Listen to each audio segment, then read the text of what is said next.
असे उबाले बघा कसे येतात, बुडबुडे येतात. त्यामध्ये आपण अंडा वगैरे टाकला ना तरी सुद्धा ते बॉईल होऊ शकतं. नमस्कार मित्रांनो, तुम्हा सर्वांचं पुन्हा एकदा आपल्या चॅनलच्या एक नवीन व्हिडिओमध्ये मनपूर्वक स्वागत करतो. तर मित्रांनो, आता संध्याकाळचे वाजले 6:30 आणि आम्ही आहे ना आता आपल्या खाली नदीवरती झालो आहे आंघोळीला. सो तिथे आहे ना एक गरम पाण्याचा कुंड आहे. सो मी तुम्हाला ते दाखवतो आता. आय होप हा व्हिडिओ तुम्हाला नक्कीच आवडेल. तर ह्या व्हिडिओला ना शेवटपर्यंत बघत राहा. आणि चला आता आपण खाली जाऊयात आणि बघूयात.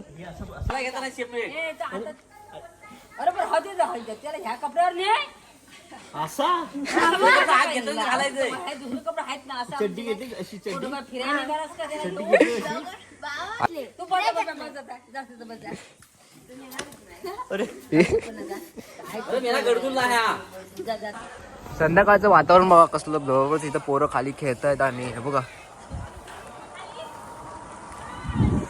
बघा इकडे पोरं सगळी खेळत आहेत आता.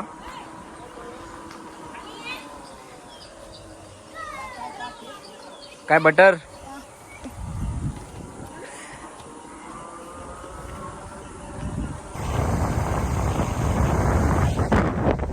तर मित्रांनो, आता आपण आहे ते म्हणजे मुंबई गोवा हायवेवरती. हे बघा आपल्या पाठीमागेच इकडेच आहे ना हा मुंबई गोवाचा हायवे आहे. आणि आपल्याला मेन लोकेशन बोलला ना इथे, तर इथे समोरचं आपल्याला एक हॉटेल दिसतंय. तर ते हॉटेलच्या जस्ट बाजूला आहे बघा, इकडे हा लोकेशन आहे. हे बघा इथे आम्ही खाली गेलो ना, इथे हा मोठा झाड आहे. पहिलं झाड पण एकदम कसा भक्कम आहे बघा, एकदम मोठा खूप. तर हे आहे, हा जो आपल्याला भाग दिसतो ना, हे आहे गरम पाण्याचा कुंड. आणि यामध्ये आहे ना हमेशा मित्रांनो, हमेशा पुरे मतलब 12च्या 12 महिने मित्रांनो इथे गरम पाणीच असतंय. आपल्याला इथं नेहमी गरम पाणीच बघायला मिळतं. तर मी तुम्हाला आता दाखवतोय. तर हा बघा, हा आहे आपला गरम पाण्याचा कुंड. आणि बघा ह्याच्यामध्ये तुम्हाला स्टीम येताना दिसेल. बघा ह्याच्यामध्ये वाफा बघा कशा मारतात. मी तुम्हाला जवळून दाखवतो. हे बघा इथे आपल्याला बघायला मिळतात. हे बघा गरम असे उबाले बघा कसे येतात, बुडबुडे येतात. म्हणजे तुम्ही विचार करा की हे पाणी किती गरम असणार आहे. आता याच्यामध्ये आपण अंडा वगैरे टाकला ना तरी सुद्धा ते बॉईल होऊ शकतं, इतकं पाणी गरम आहे. म्हणजे 100 डिग्री सेल्सिअसपेक्षा जास्त तापमानाचं हे पाणी आहे. आणि असं नाही की हे पावसाळ्यात पाणी निघून जातं, म्हणजे पावसाळ्यात पाणी थंड असतं, गार असतं, असं नाही. हमेशा 12च्या 12 महिने पावसाळा असला तरीसुद्धा मित्रांनो याच्यामध्ये पाणी गरमच असतं.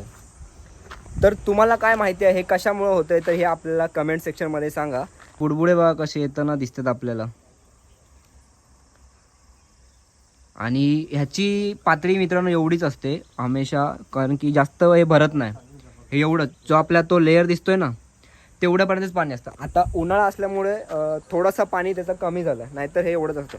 आणि मेन म्हणजे काय होतं माहिती आहे, इथलं हे गरम पाणी पूर्ण खालती नदीपर्यंत जातो. सो इथे लोक आहेत ना आंघोळ करायला येतात. आणि असं बोललं जातं, लोकांचं असं म्हणणं आहे की इथलं जे पाण्याने आंघोळ केल्याने आहे ना त्यांचे म्हणजे जे आरोग्य खूप सुदृढ बनतं. आणि त्यांना म्हणजे कोणतेच आजार होत नाही. म्हणजे जे काही खरूज नाईटा वगैरे असे काही छोटे मोठे जे आजार असतात ते ह्या पाण्याने आहेत ना निघून जातं. त्यामुळे लोक इथे आवर्जून येतात. मतलब खूप जे वयस्कर लोक असतात ते सुद्धा मित्रांनो इथे आंघोळ करायला येतात नेहमी, एक दिवस न चुकवता. आणि याचा मेन एक्झाम्पल बोलायला गेलं ना, माझ्या समोरच एक आजोबा होते, वयाच्या 85 वर्षापर्यंत मित्रांनो ते इथं आंघोळीला यायचे. आणि एकदम ते पण इथून वरती चालत जायचे, म्हणजे खूप सुदृढ होते. आणि आता बघूया, हे बघा त्या पाण्याचा भाग आहे ना मित्रांनो, पाईप इकडे बाहेर काढला आहे. सो इथे पाणी येते हे, आणि इथून हे पूर्ण पाणी तिकडे खालीपर्यंत जातं. तर हे पाणी मित्रांनो खूप गरम असते खूप.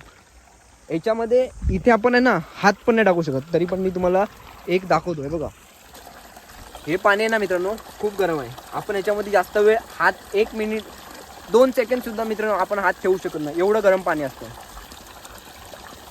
खूप गरम पाणी असते. सो त्याच्यामुळे लोक इथे आंघोळ करत नाहीत. आणि लोक मेन म्हणजे खाली जातात.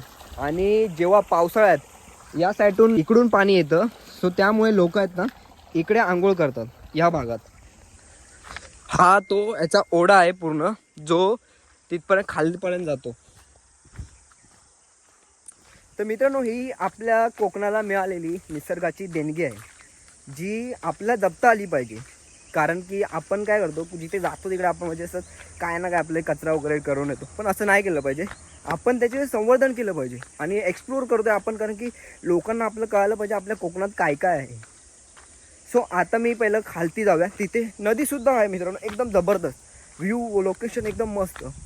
सो इथे सुद्धा इथे आहे ना, हा एक मेन स्पॉट आहे आंघोळ करायचा. आणि खालती सो इथे पहिलं जास्त गरम पाणी आहे, त्यामुळे जास्त लोक इथे करत नाही. ज्या लोकांना ना जास्त सवय आहे पाण्याची, जे या पाण्यामध्ये नेहमी आंघोळ करायला येतात, ते लोक आहेत ना या ठिकाणी आंघोळ करतात. आणि इथे आहे ना जास्त प्रमाणात गरम पाणी आपल्याला बघायला मिळतं. आणि आता असंच अजून खाली आहे तिकडे. सो आता आपण जिथे नॉर्मली म्हणजे थोडं लिमिटमध्ये कमी असतं पाणी, तर तिथे आंघोळ करतात. तो मी तुम्हाला तिकडे दाखवतो. हे बघा, इकडे ही नदी येते आणि नदीचं पाणी पण बघा एकदम कमी झालं आहे. आता उन्हाळ्याचे दिवस आहेत, त्याच्यामुळे नदीचं पाणी खूप कमी. इकडे असतंय गरम पाणी आणि इकडे असतंय ते नदीचं थंड पाणी. परंतु मित्रांनो, तिकडे सुद्धा नदीमध्ये सुद्धा तिथे गरम पाण्याचा झरा आहे. आता हे गरम पाण्याचे झरे कुठून आलेत का माहिती नाही, जमिनीतून कशा प्रकारे काय आहे, त्यांचं लॉजिक काय आहे त्याच्यामागे, ते काय आपल्याला माहिती नाही. परंतु मी असं ऐकलं आहे की गंधाचं प्रमाण जास्त असल्यामुळे ते गरम पाण्याचे झरे निर्माण होतात. सो तेच कारण असेल. तर हे बघा, इथं आता लोक आंघोळ करतात आणि हा लोकेशन बघा तुम्ही, खूप भारी.